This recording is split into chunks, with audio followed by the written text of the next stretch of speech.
Greetings, everyone. My name is Curtis Harbin, and I'm currently a senior majoring in medical technology with a minor in chemistry here at IUP. It is my honor to be here today to be able to present to you the research I have been working on this summer under the guidance of my advisor, Dr. Carla Blond. Our research works on optimizing the needed conditions to create sp3-sp3 hybridized carbon-carbon bonds using the Suzuki cross-coupling reaction in a ligand-free system. Our research spawns from a previous experiment conducted in the LeBlanc laboratory. Shown in front of you is a spectrum from that experiment, which showcases that sp3-sp3 hybridized carbon-carbon bonds can be created using Suzuki cross-coupling in a ligand-free system.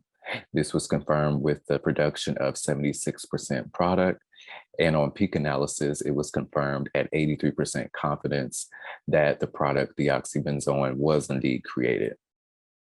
You may be wondering, what exactly is Suzuki cross-coupling? In 1979, chemist Akara Suzuki et al. Introduced the cross-coupling reaction, which is metal catalyzed using nickel, cobalt, iron, or palladium. With the ability to be conducted in a variety of conditions, such as homogeneous or heterogeneous, affords the ability to create various bonds such as carbon-carbon, carbon-nitrogen, or carbon-oxygen at various hybridized levels, such as sp2-sp3 or sp3-sp3. In 2010, Suzuki, along with Heck and Negishi, shared the Nobel Prize in Chemistry, demonstrating the contribution that their cross-coupling reactions provided to the world of chemistry. Such reactions are used to create crucial bonds in pharmaceutical products, such as the antihypertensive losartan.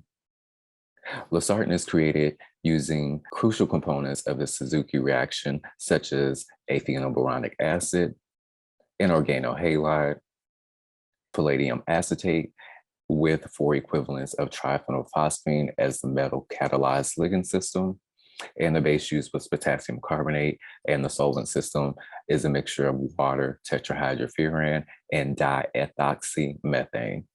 Under these conditions, tritelosartan can be created. The intermediate tritelosartan then undergoes further treatment with sulfuric acid in a mixture of water and acetonitrile, which produces the end user pharmaceutical losartan. The catalytic cycle of Suzuki cross-coupling can be demonstrated in a variety of ways, depending on the conditions of the reaction. In front of you is an illustration of a reaction mechanism that closely resembles the one of the system that we used, which does not include ligands. The reaction mechanism starts with the palladium-0 and palladium-2 redox cycle, which allows the reaction to proceed in the presence of a base. Oxidative addition is going to cause the insertion of palladium into the carbon-halogen bond of the organohalide. Note that the fragment attached to the halide, R2, can be aryl or alkyl, for example, and X is going to represent any of your halogens such as chlorine or bromine, or any pseudohalides such as triaflate.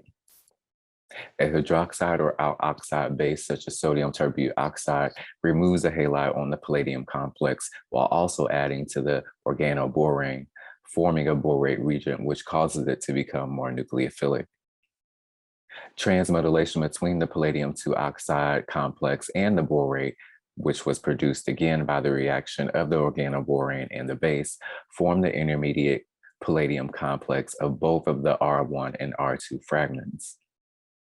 Reductive elimination then gives a final couple product of these R1 and R2 fragments, and also regenerates the palladium catalyst, allowing the catalytic cycle to happen again. Our reaction engineering begins with determining the needed materials to produce the desired product, deoxybenzoin. Our reaction incorporates traditional Suzuki cross-coupling components used in the synthesis of losartan. Those components include an organohalide, 2-bromoacetophenone, an organoborane, phenoboronic acid, and use of a metal catalyst such as palladium or carbon.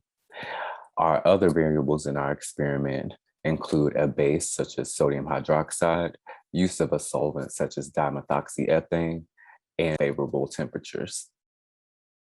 Under the right conditions, we can produce our product of interest, deoxybenzoin. Note that our product consists of 2 fragments from both of our starting material species, the acetophenone fragment from 2-bromoacetophenone, and the phenol fragment from phenylboronic acid. Taking a closer look at some of the independent variables of our reaction engineering include the base. The bases that we used were sodium phosphate tribasic and monobasic, along with potassium carbonate. And some of the solvents that we used included water, tetrahydrofuran, and isopropyl alcohol. Once the reaction is complete, the solution is then filtered to avoid further reactants with the metal catalyst. Analysis of the solution was conducted using GCMS, or gas chromatography mass spectrometry. There were several entries throughout the experimental process in which it was discovered that product can be created in several ways. An example of this can be demonstrated in System A, where sodium triphosphate dodecahydrate, isopropyl alcohol, and heat in an oil bath at 50 degrees Celsius while being stirred. Another example is System B, where the same base, sodium triphosphate dodecahydrate, was used, but toluene was used as a solvent and it was heated at room temperature for 130 hours while being stirred. Both systems used palladium on carbon as the metal catalyst, and both systems again did produce product.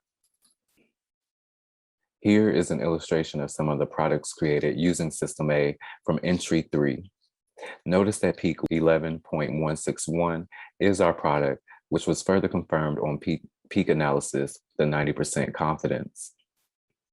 Interesting enough, going back to the spectrum, we noticed that the larger peak at 11.831 encompassed the vast amount of our reaction solutions. Investigating the peak at 11.831 further showed two probable compounds, both with the molecular weight of 212, those compounds being N-phenylbenzyl hydrazide and 4-methylphenylbenzoate. Upon further discussion, we would try to eliminate these potential compounds by only changing the solvent moving forward. Using System B, we were able to successfully eliminate the compounds with a molecular weight of 212. Note that there is only one peak in the 11 region this time, which is peak 11.1183, and also happens to be our product, confirmed on peak analysis with a 91% confidence. Going back to the spectrum, located around 8.114, determined that this compound was methylbenzyl formate, which encompassed over 54% of our solution. This led us to discuss what next steps could we possibly take in order to increase product yield. With the incorporation of different atoms such as oxygen and nitrogen at the alpha carbon located next to the carbonyl of 2-bromoacetophenone, it was hypothesized that oxygen may actually be hindering our reaction environment. For our next step, we decided to switch out the organohalide from 2-bromoacetophenone to benzoyl bromide in order to test this hypothesis. This will also allow us to determine if other side reactions, such as alpha hydride elimination, happens to be occurring.